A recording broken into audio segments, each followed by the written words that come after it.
Welcome to the Listening Time podcast. Hey everybody, this is Connor and you're listening to episode 146 of the Listening Time podcast. I hope you're all doing fantastic and I hope that your English learning is going well and that maybe you're starting to speak and have conversations in English. I know that it's hard when you first start speaking English, and that's actually what we're going to talk about in today's episode. I want to talk about why people are afraid to speak English. I think that this episode will be helpful for all of you, especially if you're just starting to speak, or maybe you haven't spoken yet. You're still waiting and you're a little bit worried about starting. I think that this episode will help you if you're in that situation.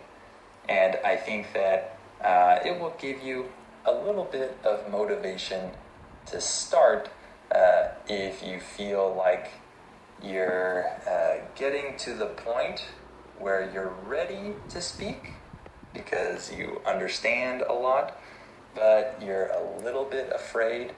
I hope that after listening to this, you'll feel a little bit more confident to start this process of speaking in English.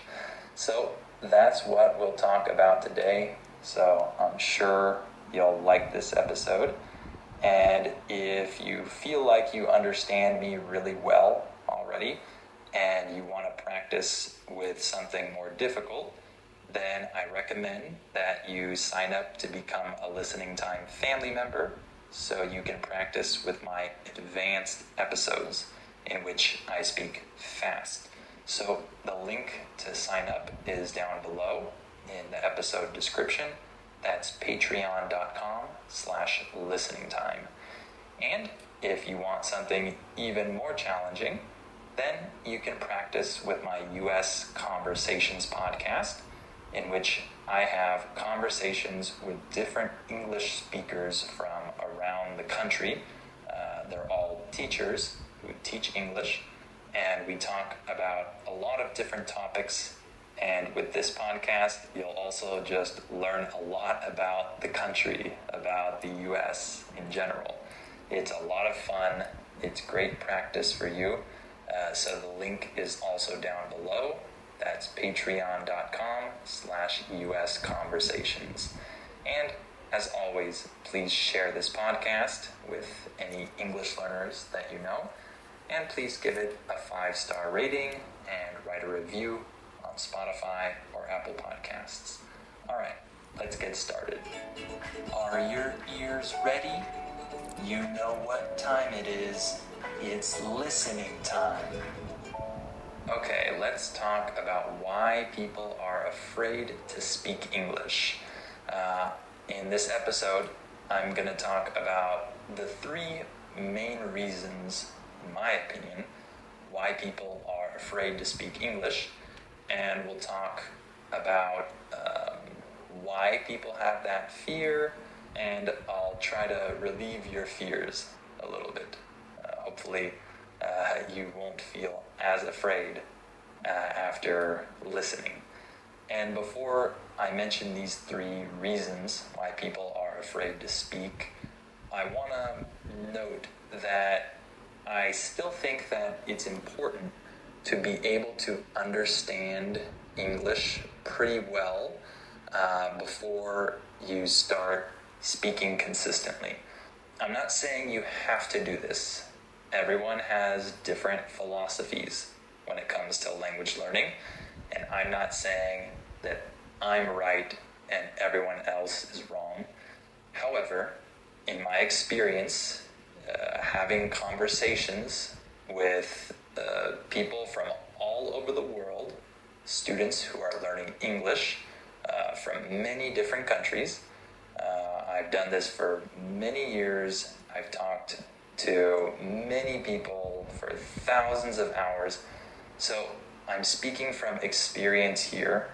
when I say that when people can't understand me well during our conversation, the conversation does not go well. It's not a very helpful hour or half an hour that we spend when the student can't understand me well. However, if they understand me well, then that 30 minutes or 1 hour is very useful for them. They get to practice their speaking naturally, and it's beneficial. But if they don't understand me, the conversation just doesn't go well. It's very unnatural. I have to repeat things many times or translate them, and it's just not that fun. So, in my opinion, this is only my opinion, but I'm speaking from experience. If you can't understand English pretty well, then that should be your focus. You should focus on understanding English pretty well. Not perfectly, of course, maybe not even to an advanced level, but you should be able to understand pretty well. And then that will really help you get started with your speaking. Okay? All right. That being said, let's talk about the first reason why many people are afraid to speak, and that is they're afraid that they're gonna say the wrong thing. In other words, they think that they will make a lot of mistakes, whether it be with grammar or vocabulary. They're gonna say the wrong word or use the wrong structure. Many people are afraid of this, and this is inevitable. When we say that something is inevitable, we're saying that it can't be avoided. So when you start speaking English, it's inevitable that you're going to say the wrong words many times. Okay? That's not something you can avoid. And it's not something that you will avoid when you're fluent, even. Because fluency does not mean perfect accuracy.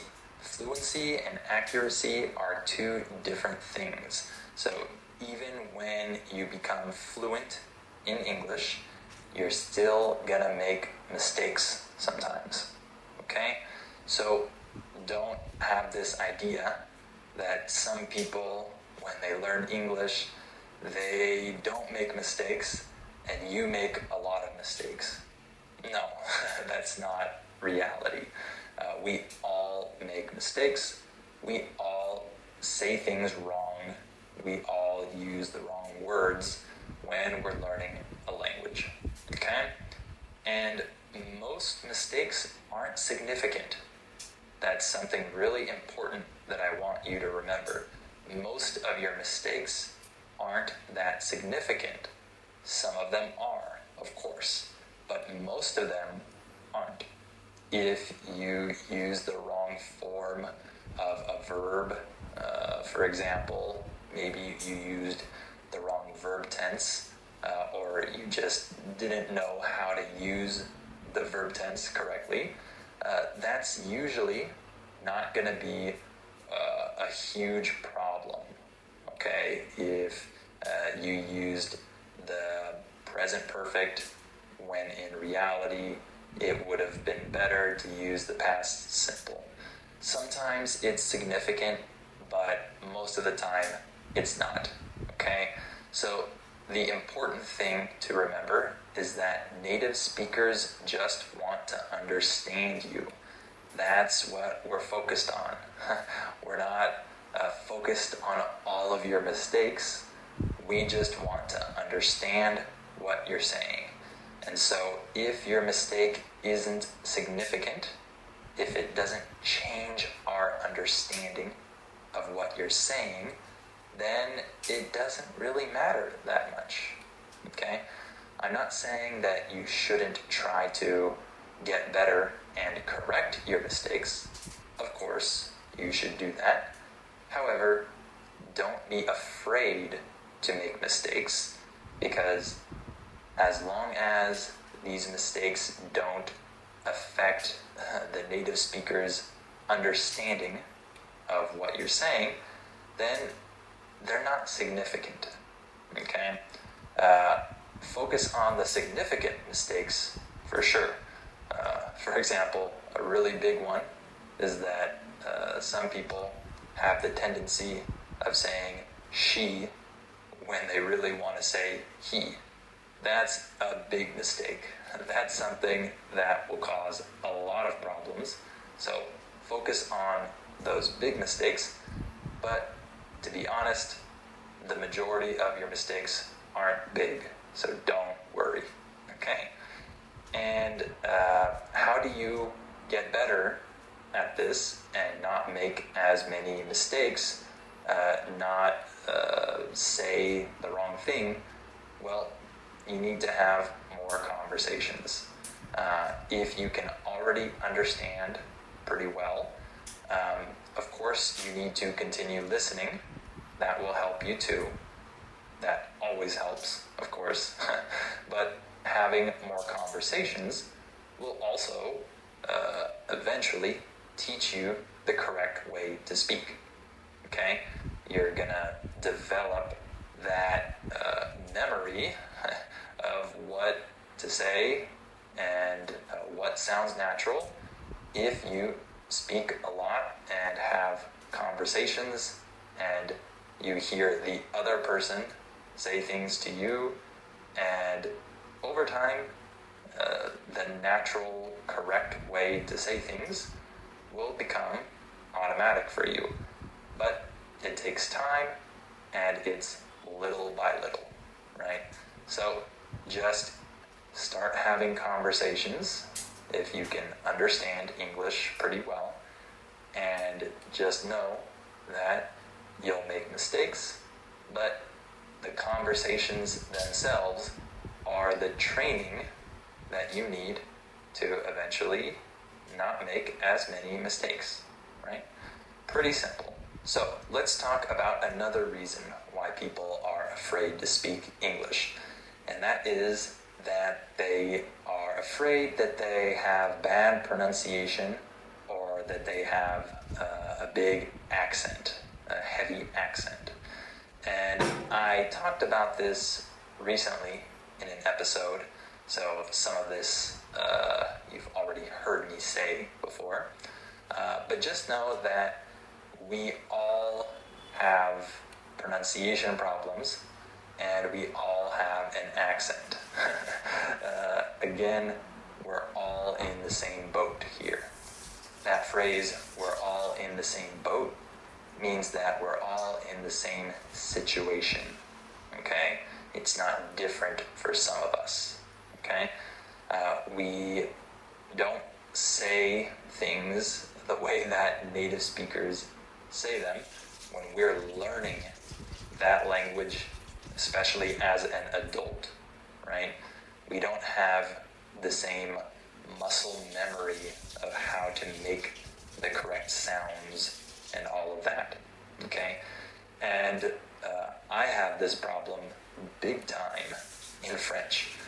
When we say the phrase big time, this is used to emphasize something, like I'm saying really, very. So I have this problem big time in French. My accent isn't that bad in Spanish or Portuguese or maybe even Italian, even though I just started learning. But in French, it's awful, okay? It's something that I really need to work on. But I know that most other people, when they learn French, they also have a really big accent, a really heavy accent when they speak. And I used the word awful to describe my accent, but I really shouldn't say that because I don't want you to think that your accent is awful or bad. I'm just making fun of myself. When you make fun of someone, this means that you laugh at them because of something negative about them. So I'm just making fun of myself by saying that my accent is awful. But really, don't think of accents as being awful, good, bad. Just think of the language and the sounds as being a system that you will get better at over time. And don't think that your accent is terrible.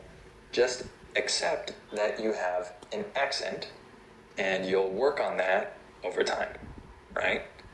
And just like I talked about before with saying the wrong words, saying things the wrong way in terms of your pronunciation or your accent, usually this isn't too significant either. Most of your pronunciation errors aren't super significant. They don't affect the native speaker's understanding of what you're saying. Some of your mistakes are significant when it comes to your pronunciation or your accent. Some of them are. That is true. But most of them aren't. Again, I'm trying to help you be less afraid here. I'm not saying that there aren't significant mistakes. Of course there are. But most of your mistakes aren't significant. So you need to have a little more confidence and don't be afraid of making mistakes with vocabulary or grammar or pronunciation. However, you should focus on the significant mistakes that you do make, and especially if these mistakes can be easily corrected. I think in the episode about pronunciation, I gave the example of stressing the wrong syllable in a word. This can be very easily corrected, and it can make a big difference in helping the native speaker understand you. I remember hearing this employee at a Chinese restaurant asking this native speaker if he wanted any appetizers, and she wasn't a native speaker, this worker, and she stressed the wrong syllable. She said appetizer, and the way she said it was very hard to understand for the native speaker because he was expecting her to say appetizer. That's the correct way to say it. And he misunderstood her, and she had to repeat it. And in that situation, it was a significant error because he couldn't understand her, but it's easily correctable. She just needs to stress the right syllable. So, of course, to get better at things like this, we need to do a lot of listening and to listen with the intention of hearing the way that things are pronounced. Maybe some of your listening practice can be dedicated to focusing on the sounds of the language and not just on understanding the words. So listening with that intention can be really helpful. And of course, I'm someone who trains people to pronounce English better. So, of course, with my membership, if you have signed up for a certain level, a certain tier of the membership, you'll get my pronunciation training as well. So, of course, you have that resource, and other people have resources and can teach you pronunciation as well. But just know that it isn't as natural to improve your pronunciation as it is to improve your vocabulary and grammar. So it might be a little bit harder to improve in this area, but you can, okay? It's possible, and with the right resources and dedicating the time to actually practicing this and listening intently to the sounds that you hear, this will help. It's not easy, but you can get better over time. But just know that all of us have pronunciation issues, and all of us have issues with our accent when we speak foreign languages. And we English speakers actually expect you to have an accent when this isn't your first language. And we hear accents all the time because many people learn English as a second language.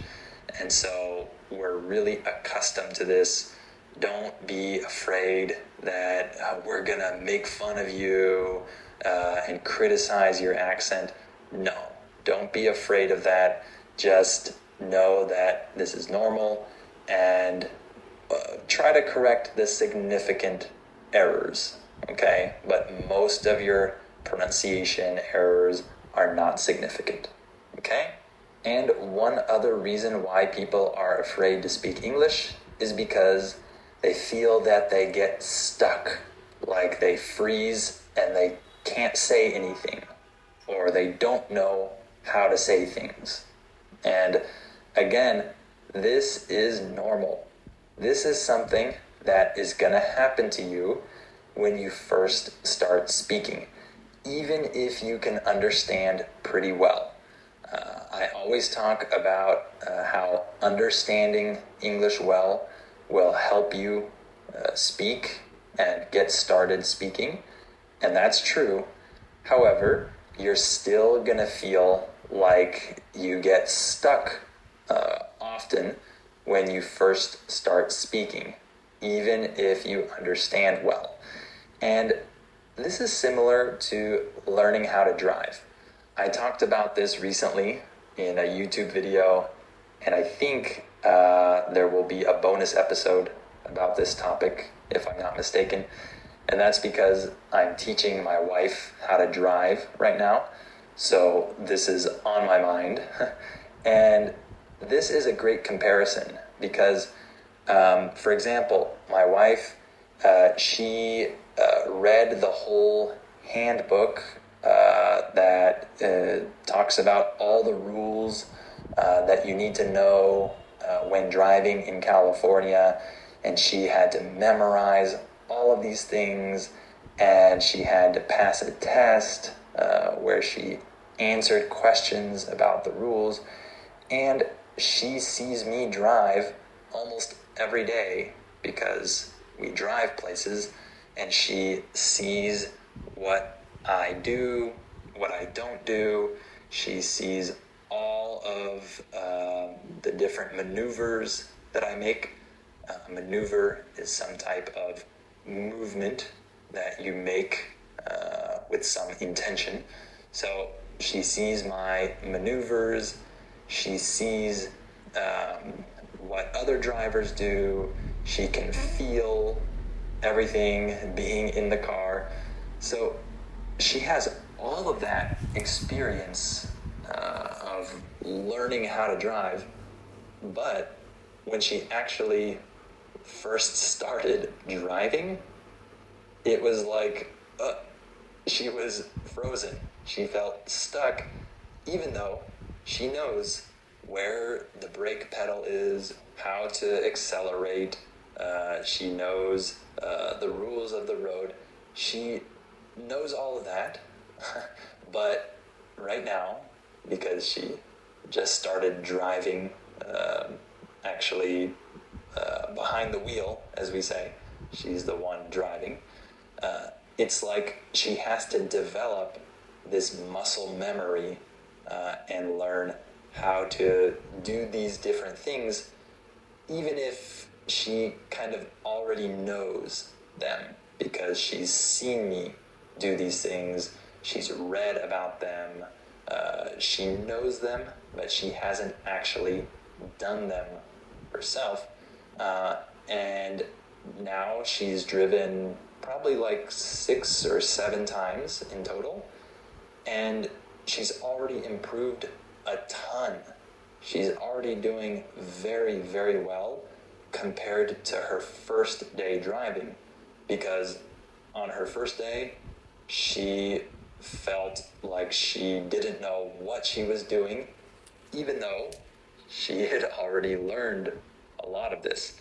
And that's exactly how it feels when you first start speaking, after you can already understand well. You've heard so many words and phrases and sentences and grammatical structures, and you understand them perfectly, but you haven't actually spoken yet. And so the first time you speak, you're frozen. You don't know how to speak very well because you don't have that muscle memory yet. You haven't said these things out loud yet. But after a few sessions of speaking, you already start to feel more comfortable. You already start to feel like you're making some improvement, and then the process and the progress continue after that, and you eventually become a good speaker. It works like that, just like learning how to drive. My wife, she gets all this passive knowledge first, and then she has to actually do it, and it's new for her, and it's hard at the beginning, but she's developing this muscle memory, and after like a week of driving, she's doing fantastic. So that's how I want you to think about this topic. When you feel stuck at the beginning, when you don't know how to say things, just know that that's normal, and that you're gonna develop this ability through consistent speaking, okay? Of course, tons of listening as well, but also consistent speaking, okay? This is normal, and it's supposed to happen, and you'll get through it if you just commit to speaking consistently, okay? All right, hopefully this episode was interesting for you, and hopefully it motivates you to speak if you can already understand pretty well. And don't be afraid. Don't think you're the only one with these issues. We all have these issues, okay? And if you want to practice with something a little bit harder than this podcast, make sure to become a Listening Time family member to get my advanced episodes.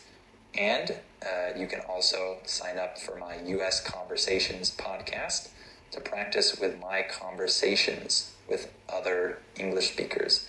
So both of those links are in the episode description below this episode. And the transcript for this episode is down there as well. And please share this podcast, give it a 5-star rating, and write a review if you can. All right. Thank you for listening to this episode, and I'll talk to you on the next episode of Listening Time.